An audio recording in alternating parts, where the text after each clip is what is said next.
Assalamu alaikum and a very good evening to everyone who has joined us. Thank you for being here.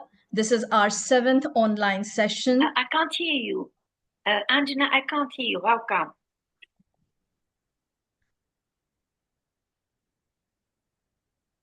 Can no one hear me? I'm We going can to hear you. use We can hear you, Anjana. something I like guess this. Dr. Mouhiba's just getting her audio. We'll give her a minute.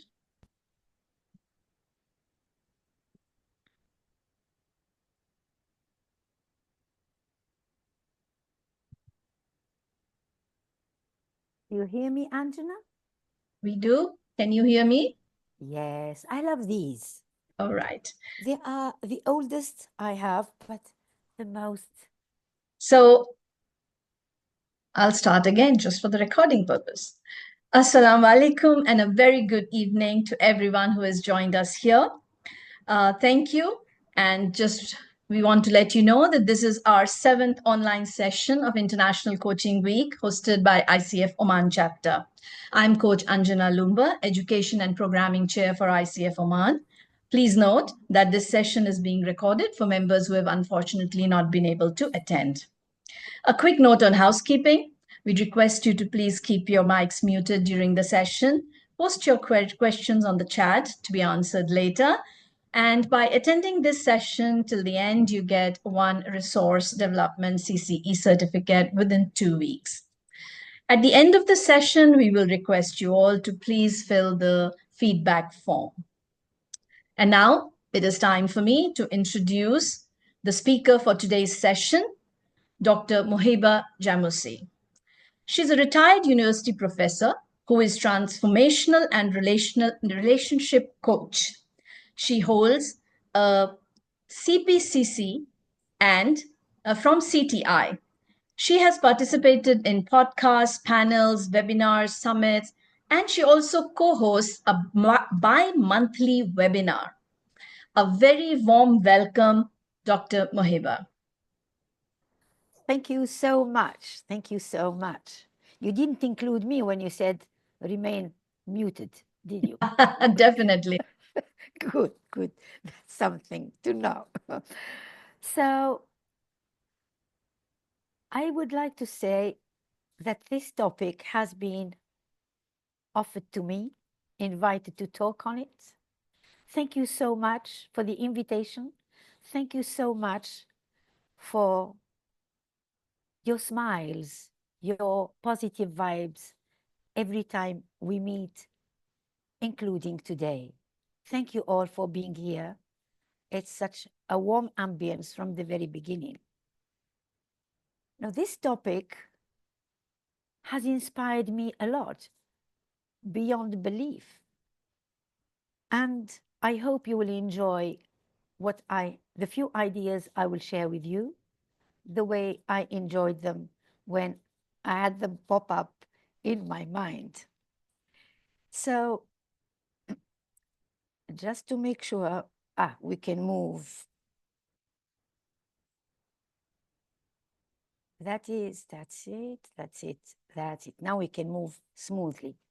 So what I will be covering today are three main thoughts I have had when thinking of this topic. First idea is coaching in a changing world. The second thought is coaching for the future of work. And the final thought is coaching for a better future for all of us. Coaching in a changing world has become quite an interesting, I would say, activity, because the world we live in has become absolutely unpredictable, absolutely uncertain. We are fully into the unknown. I can tell you I have lived long enough to know that very often the world is unpredictable anyway. But these times are more uncertain than ever, because it's not in the range of years, not in the range of months, it's in the range of morning and afternoon, that anything may happen.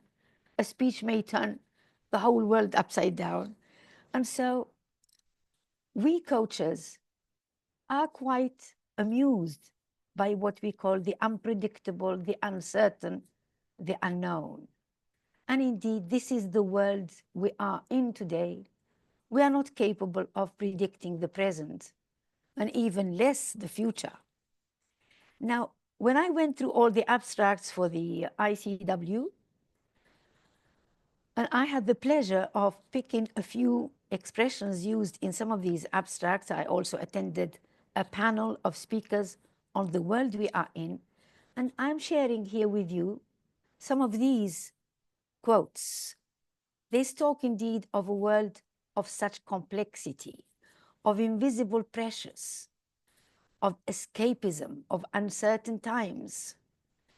There's even one who was speaking of the pace of change and the ambiguity created by the current political environment impacting our global economy. There's also talk of leaders in organizations being in perpetual stress mode, and talk of today's workplace being fast changing and disconnected. All these I picked from ICW abstracts, and I'm sharing with you. Indeed, this is the world we are in. As I said, I have gone and I have witnessed a lot of upheavals in my life. And today, even younger ones can see that they too have witnessed some of these upheavals. I remember the 2008 financial crisis, COVID-19 and its aftermath, and today the tariffs war. Now you may think, what has all this got to do with our topic about coaching? We are coaches talking about coaching. Well, coaching is right in the middle of our world. It is there, and there is no way we can talk about coaching without talking about the world we are in. So it's indeed coaching that is no longer an option. It has become a necessity because it is what can create coherence in this total uncertainty.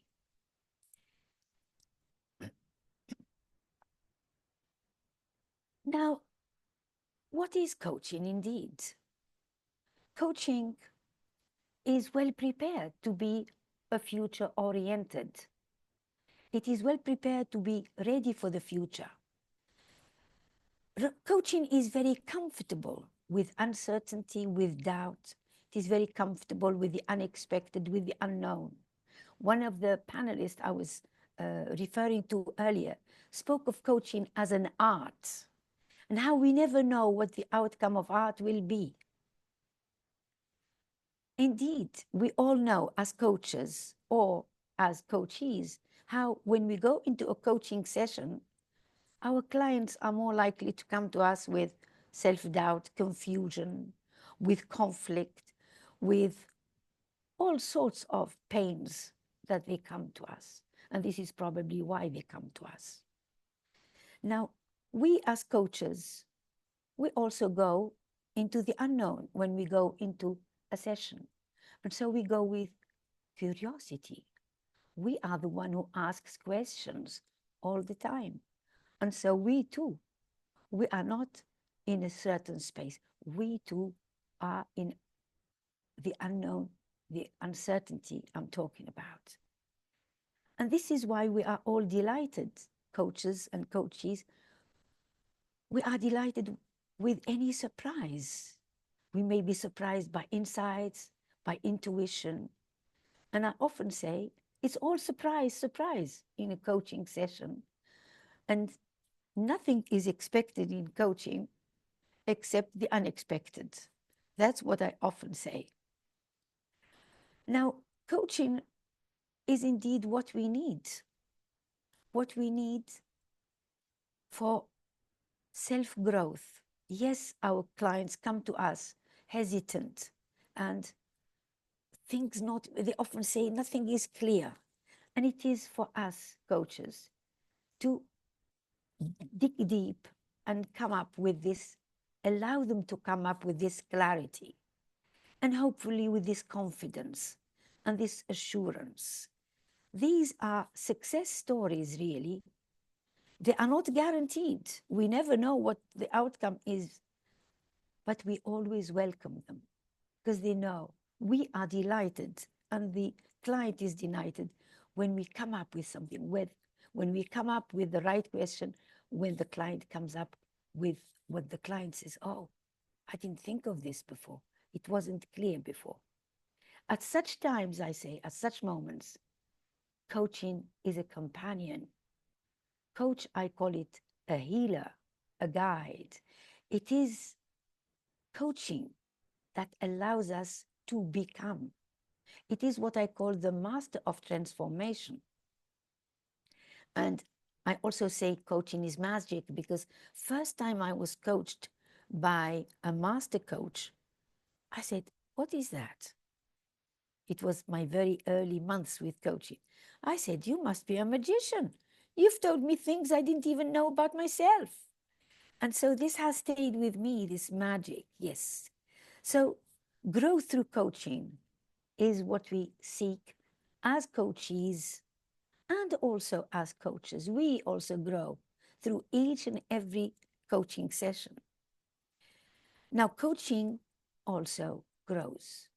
It grows, it develops, and I think the clear evidence is it's the evolution of its core ethics and of its core values. The other day with Coach Maliha and later on with Coach Mai and with a lot of people who have come this time to share with us their view of the code of ethics for ICF. And indeed, it's quite interesting to linger on this DEIB, these really extraordinary concepts, ethics, values that give so much power to coaching. And indeed, what is amazing is that it is a code that offers all these concepts. At the same time, it reminds us that we, as members of a community, we represent these concepts. We represent these values. When you think of most of us coaches, we come from various earlier careers. We come from diverse backgrounds. And you think of us, the corporate world, the health services, academia, the spiritual sphere, the list is so long. We come from diverse backgrounds. The same can be said about equity. We are valued as unique. We are all coaches and each one is so unique. The same is about inclusion. Yes, each one of us has a niche, and it could be leadership or mindset or relationship or health or wellness or whatever. At the same time, we are all included within this community and we all belong to this community. We are all welcome and we all feel at home. Now, with this in mind, let us go into the future of work. Now, let's say that coaching has enough creativity, enough adaptability, enough flexibility to face the future of work. First, it is itself very creative. Think of it. There is one-on-one coaching, there's group coaching, team coaching, leadership coaching, retreats, etc., etc. It is so creative that it has been able to touch upon all these forms, types of coaching. Now, in terms of adaptability, as we have seen already, it is capable of adapting to a world in constant change. And constant change is the case. I will just touch upon three major changes: remote and hybrid work, automation and AI integration, and mental health and well-being. Now, starting with remote and hybrid work, let's say that this has been an enormous change. such an extraordinary change. And I remember many of us, quite frankly, didn't want to hear of remote work. When I was invited in I believe 20 or 19 or before, to shift to remote work, I said, no, no, no. I believe exclusively in face-to-face. And when we were forced into remote work, I loved it. I said, well, that's fantastic because I can still connect with my students and share a lot. And this tells us that we may refrain from something and then find that it is exactly what we need. And that is the spirit of coaching. And so when we start with this change, yes, we can say that this change was applauded. And we can say that organizations, leaders, employees all saw that there is value here for innovation, for performance. Aha. Now that's the organization agenda. That may be the leadership agenda. Except that the employees saw remote work as work flexibility, as more freedom, more independence. And here has turned remote work into a challenge. How to integrate? Because with remote work came blurred work-life boundaries. Even more stress. Funny enough, yes, more stress. Even more burnout. There was a report, a health report in Britain a couple of years ago, which showed that all these mental health issues were rising. And here once again comes coaching. Coaching believes in true inclusion, in true connection. That is the answer given by coaching. It is not inclusion if you invite some people from here and they're different gender, different nationalities, different races, and say, I have a team that is inclusive. No.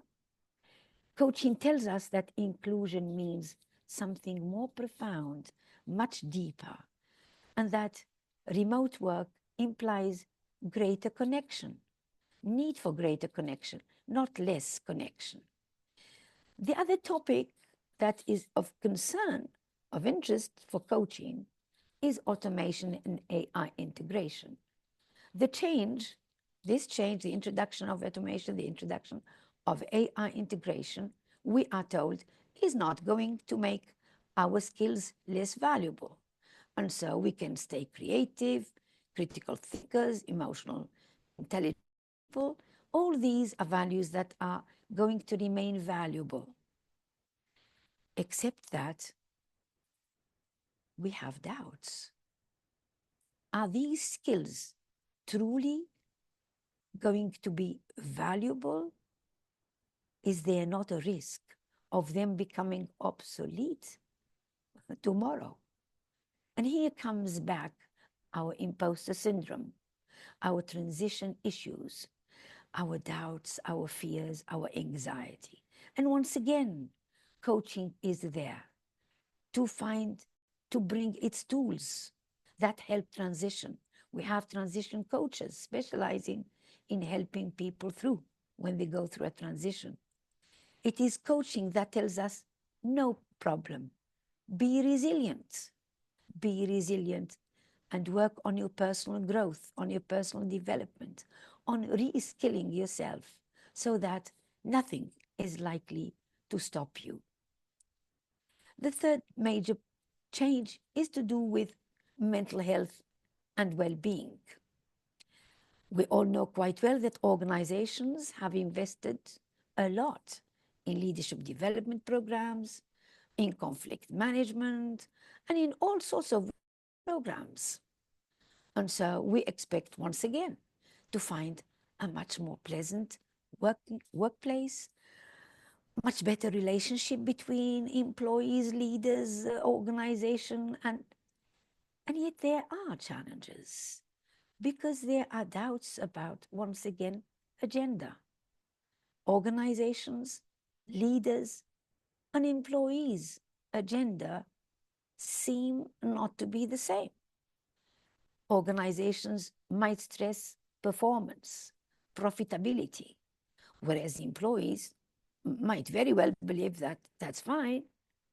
But where is the reward? Yes, I'm ready to end conflict with colleagues and work in a smoother, more pleasant ambience and work harder and connect and work in teams. What is there for me? And once again, these doubts have come back and created mental health issues again on the rise. And again, coaching has come to say, you need real, healthy work ethics. Going back to DEIB, we need real well-being for all. We need better communication skills for all. We need healthy boundaries so that you don't work and end up with a burnout just because we are supposed to become better performers. And so coaching again is there. And coaching is not for these basics, only for these basics. It is for a better future for all. And so what we need is actually a future-ready work culture. A work culture that is truly, truly employee and employer friendly. Now, an inclusive, welcoming work culture where leadership needs to be the leader, the ideal leader. Now, who is the ideal leader, and what is a leader ideal, and what is expected from a leader?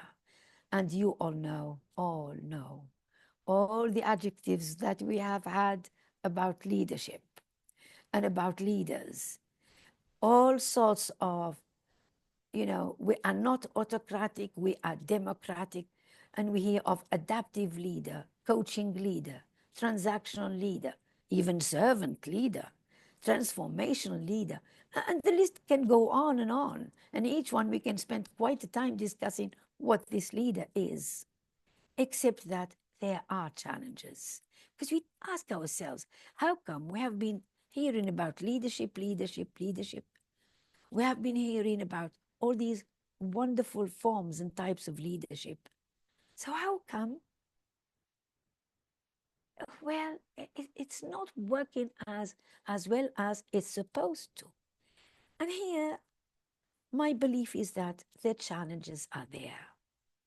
It is all nice to speak of all these types of leadership, but there are hierarchical structures, hegemonic cultures, and obsolete patterns, old narratives that always manage to survive, egos that are still with us. So when the leader delegates, it's not really delegation. The leader would still check and ask and give impossible deadlines. Only a few days ago, I had deadlines that I could not possibly honor. They were too tight, particularly in a week like this one. So once again, there's not much sharing, and there's still not much transparency and trust. We are expected as employees to talk to the leader with a lot of trust and confidence that there's no punishment behind it.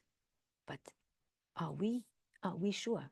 I have clients who talk to me about their pain points, about the fact that they just said once in a while, this or that, and they were targeted after that because they dared the leader.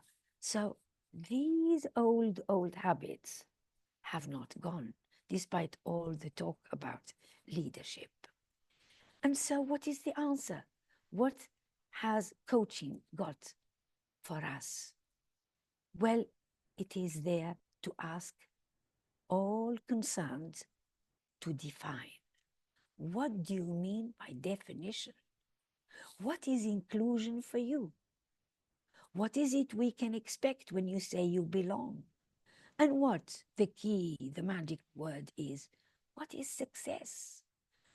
That maybe it means different things for different people. Maybe the organization has something in mind and the employees have something else. Now, what I have in particular is also my own idea, which is a word I have coined, which I love, by the way, which I absolutely love. I've talked about it to Anjana when, she, airing my views, and it is round table. Except that when I embarked on this topic, I widened my point expression from round table leadership to round table culture to round table mindset, because we all know basics. Ask any leader now, and any leader would come up with the list. We know. We need collaboration. We need to celebrate our employees. We don't want competition. It's not good for us, for the organization, for us individuals. We don't want conflict to escalate. We are well equipped. They would talk to us about clarity, transparency, healthy boundaries. Don't assume, don't expect. These are the enemies of well-being. Yes. And they would say communication. You ask them, what's a good leader? It's a good leader who connects, respects, trusts, empathy. Okay, these are all basics. But beyond these basics, there is what I call indeed a round table leadership culture and mindset. And it's very simply said. It is that all, including the leader, are team members. All, including the leader, sit around a table and discuss issues, not positions, not roles, not status, not degrees. Just discuss an issue and see what idea is appropriate, what idea can be combined with another idea and get us somewhere. Now, I loved my roundtable new term, and I was so happy this morning when I was going through my LinkedIn and found this. And I said, that's evidence that what I'm saying makes sense. Because I found a great article by Peter Hawkins, who is well known, who has worked with 100 top teams around the world. He has done research with top experts on leaders, on teams, and he has this to say, and I would like to share it with you because I loved it. This is music to my ears, truly music to my ears. In today's complex, challenging, and fast-changing world, many organizations underperform because their senior executive team is a team of leaders and not a leadership team. In contrast, in a leadership team, every team member is jointly responsible for the whole business, its integration, development, and how it co-creates value with and for all its stakeholders. The italics are mine because I loved it. Co-creating value with and for all its stakeholders. This is absolutely fantastic. Imagine applying this in any organization. That would be something. That would take us from a lot of messy decisions, goals, outcomes, all of that. Now, my final thoughts are that coaching should be coaching for a better future for all. In a world defined by rapid change, by uncertainty, Coaching is regularly renewing itself, helping create the future. Now, while preparing clients for the future of work, coaching is actually helping create a wider space beyond the future of work. Because thanks to coaching, challenges, professional and personal, become opportunities. Conflict transforms into collaboration, and the fear of the unknown creates resilience. Coaches and coachees are co-creators. They are creative and capable of co-creating a much better future for us all. Thank you so much, all of you. And I will be more than happy to share your thoughts, your comments, your feedback, your questions, and hopefully your answers. Thank you.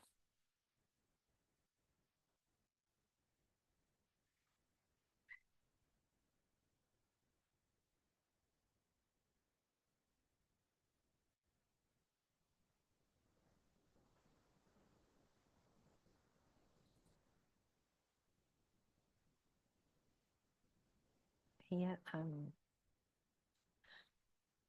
leaving with you some of my contact numbers, and I will be more than happy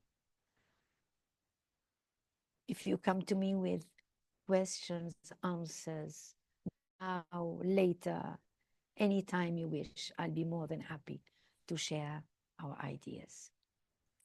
Yes. Thank you, Dr. Mouhiba. We can have questions. Anyone can unmute or put their questions in the chat. We'll just give everyone a few minutes to take it all in before they ask a question.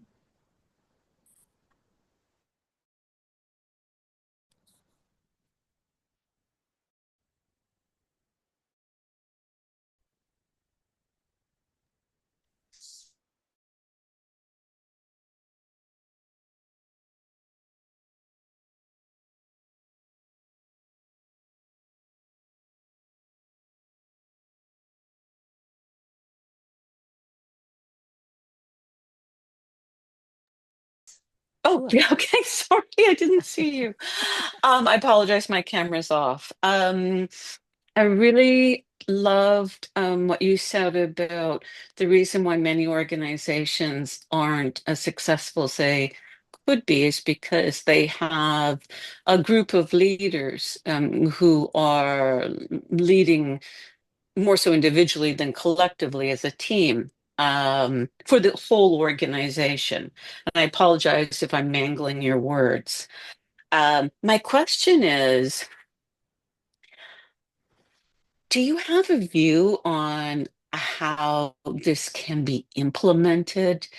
I feel, and it could just be, my view of the corporate world in North America, that leaders are very focused on the company share price and on their financial well-being. And I know I'm overgeneralizing, but it does seem to have become a slightly more acceptable corporate culture over the last couple of years. And I, my question really is, do you have any thoughts or experience or suggestions in terms of how to best implement a leadership model where the leaders are at around, like working together for the benefit of the entire organization? Or do you have examples that you could share with me?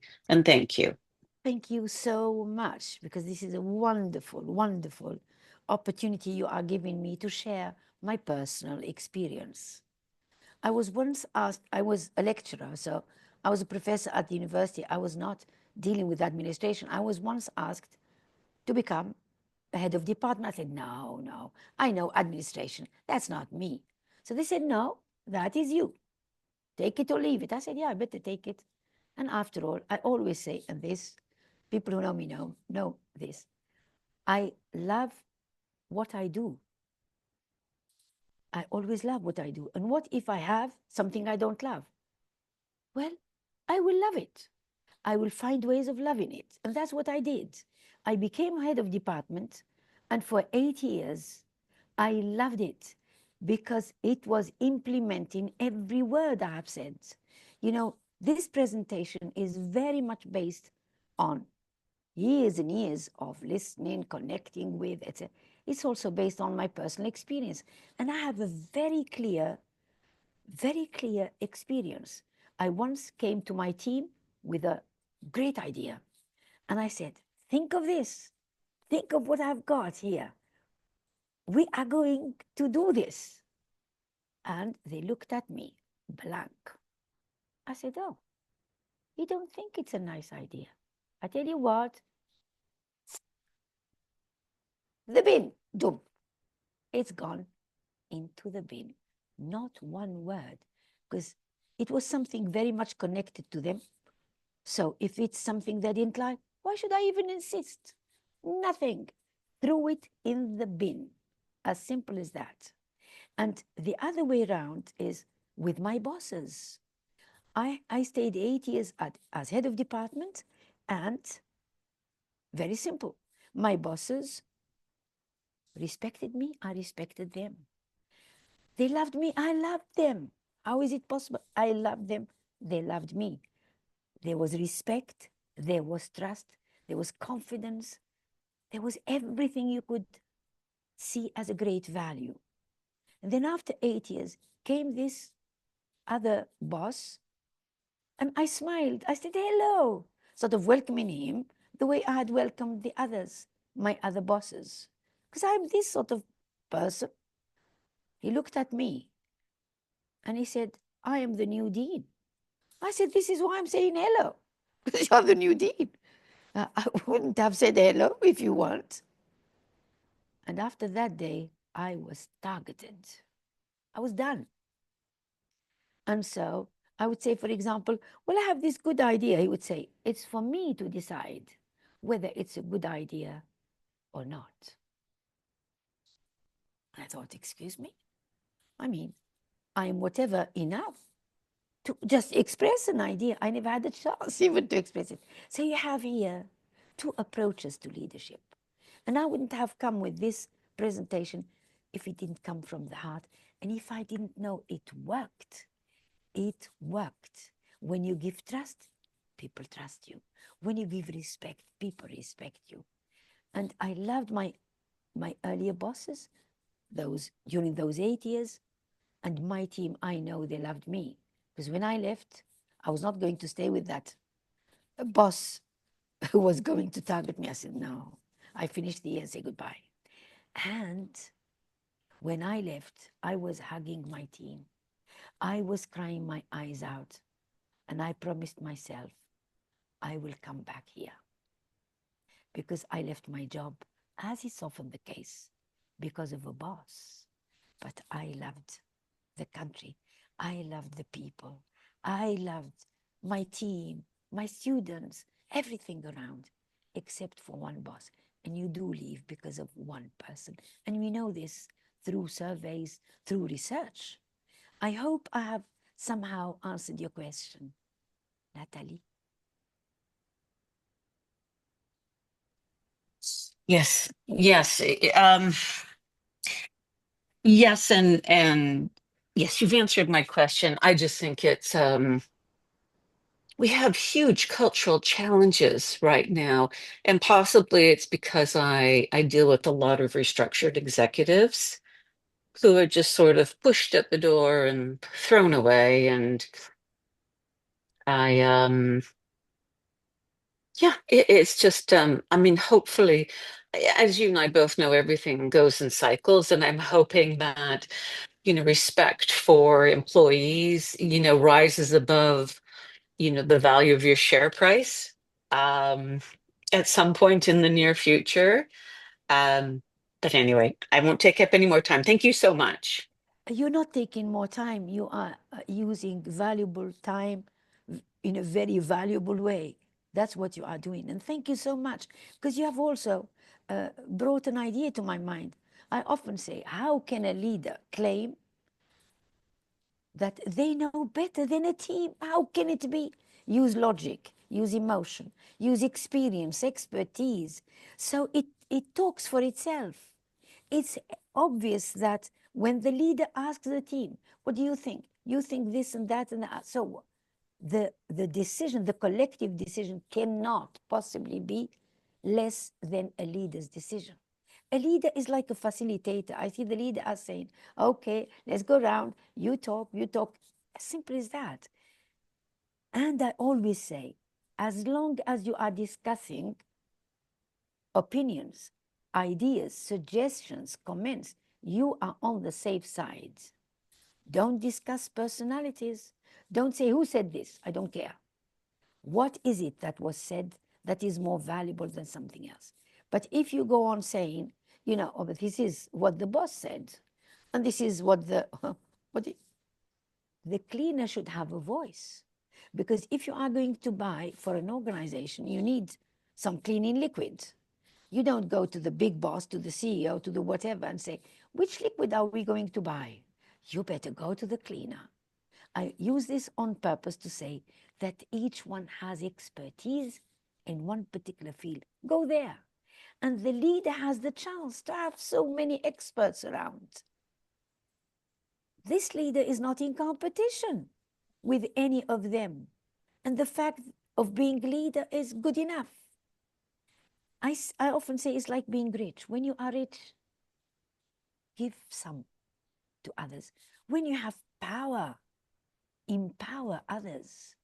You bring them closer to you. You bring them closer to you. That's how you have a team. You share power. You give some power. Something now also questions are so valuable. Celebrate the other. Say it openly. When somebody comes up with an idea, don't pick it. Go to the big boss and tell the big boss, I've got this wonderful idea. Your team member knows it is their idea, not yours. Don't go and claim it's yours. And it is so rewarding to do this. And again, I have a little story about this. I remember once my colleague, a great Harvard University lecturer who was working with me, she was of an advanced age, older than me, extremely learned in law. And she said, I'm going to talk to the students. What do you think I'm going to talk to them about? And I said, no, that doesn't ring a bell culturally. It doesn't mean a thing to the students because I'm closer culturally. I'm closer to them than her.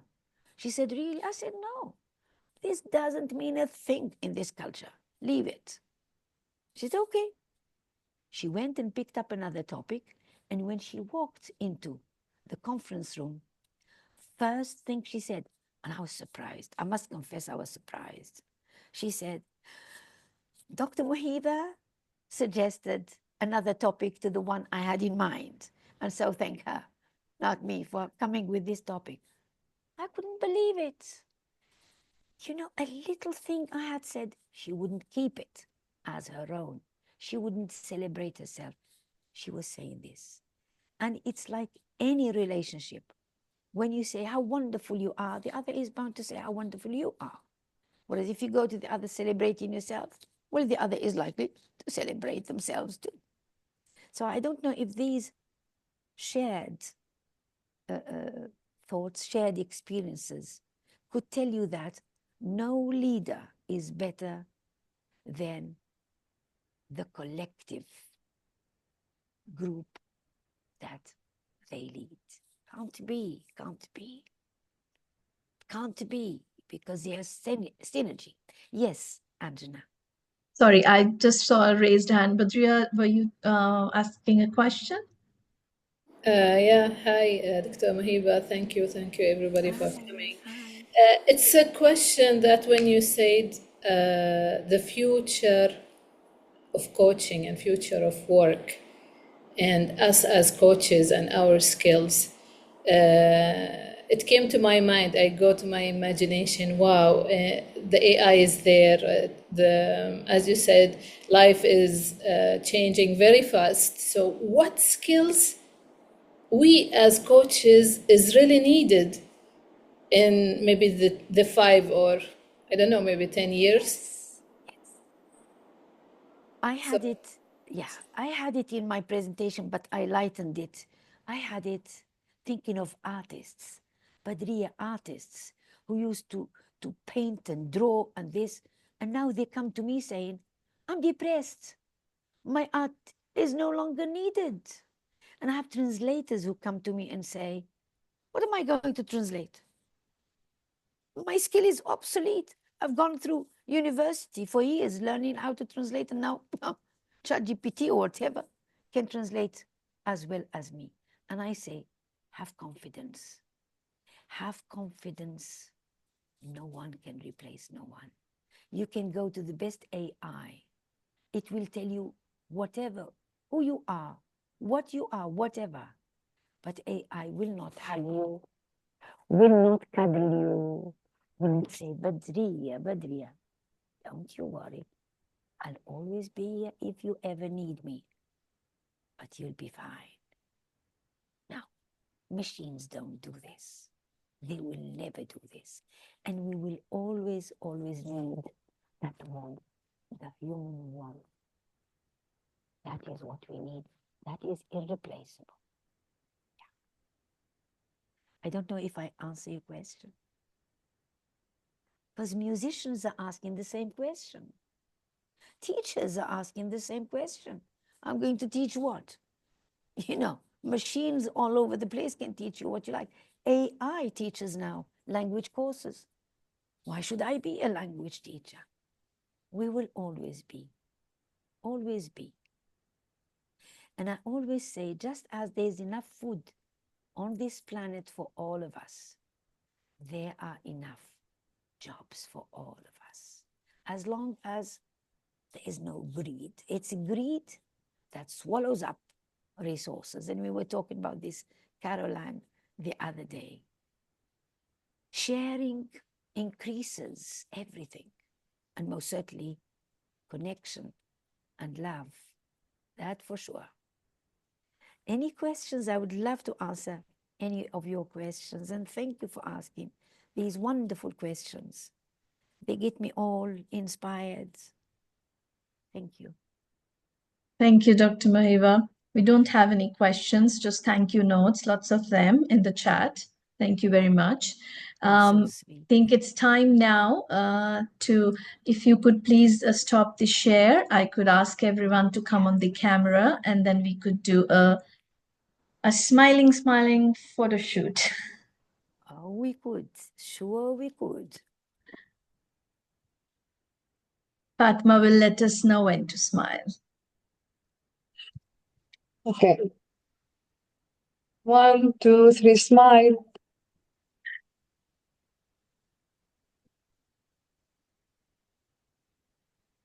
Thank you. I think some people have come on camera now, so in case you wanted to take another one. Okay, sure. 1, okay. 1, 2, 3, smile. Smile again. Okay, one more. Yeah. One more. Smile. One more. 1, 2, 3, smile. Thank you. Thank you, Fatima. It's time now for two things, and one is a feedback form that has been just posted on the chat. I would request you all to please give us quick feedback. And then I would also like to invite President ICF Oman Chapter, Carolyn Phillips, to give us a vote of thanks. What can I say? Thank you, Dr. Mouhiba. Thank you so much. I normally talk very loud and bold, but you kind of sobered me up right now. Thank you for sharing your experiences. Thank you for sharing your insights and your expertise. What I think I'm taking away is that the future work is really calling for a more inclusive, collaborative form of leadership. And probably for each of us to lead with more shared purpose, to lead ourselves, to lead people around us with shared purpose. A heartfelt thank you to each and every participant here today. As you can imagine, there's a lot of effort, intent and purpose that goes into organizing these sessions. Thanks to Anjana, our education and programming chair. Just having you all here with us makes it so meaningful and makes us feel, gives us that purpose to keep going. So thank you, everyone. And moreover, having you here gives our PR and marketing chair, Fatma, something to click on. And we have Bitta here, who's our membership chair. And most importantly, my wing person, Miss Badria, who is Vice President, Badria Al Khaifi. So all of us here at ICF Oman want to say thank you to each and every one of you for being here. Thank you, Dr. Mouhiba, again, from the bottom of our hearts. And God bless, be safe, and looking forward to seeing you all stay close to ICF Oman, inshallah. Thank you, everyone. Carolyn. Thank you. Thank you very much. It's good night from here. Do join us for our next session, which is tomorrow. It's going to be a tech talk. Thank you. Hey, thank you. Bye-bye. Bye, everyone. Thank you for coming. Thank you so much. Much.